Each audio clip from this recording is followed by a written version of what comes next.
அனைவருக்கும் வணக்கம். இன்னைக்கு நான் உங்களுக்கு ஒரு அறிவான கதை சொல்ல போறேன். ரொம்ப அழகா பாடுற ஒரு பறவைய ஒரு குட்டி பையன் வளர்த்து வந்தானா. அந்த பறவை பாடுறத தன்னுடைய நண்பர்கள் கிட்ட காட்டி பெருமைப்படணும்னு அவனுக்கு ஆசையா இருந்துச்சாம். ஆனா அந்த பறவை பகல் நேரத்துல வாயவே திறக்காதாம்.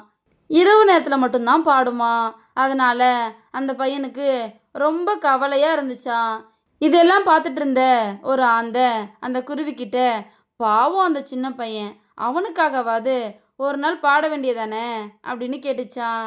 அதுக்கு அந்த பறவை, இப்படி தான் ஒரு நாள் நான் பகலில் பாடிட்டு இருந்தப்போ இந்த பையனை பிடிச்சிட்டு வந்துட்டான்.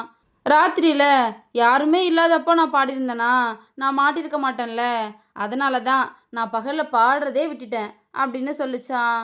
அதுக்கு அந்த ஆந்தை சிரிச்சுக்கிட்டே, இனி நீ பாடினா என்ன பாடலைன்னா என்ன, அதான் நீ கூண்டுக்குள்ளே மாட்டிக்கிட்டியே அப்படின்னு சொல்லிச்சான். இதோட இந்த கதை முடிஞ்சிருச்சு.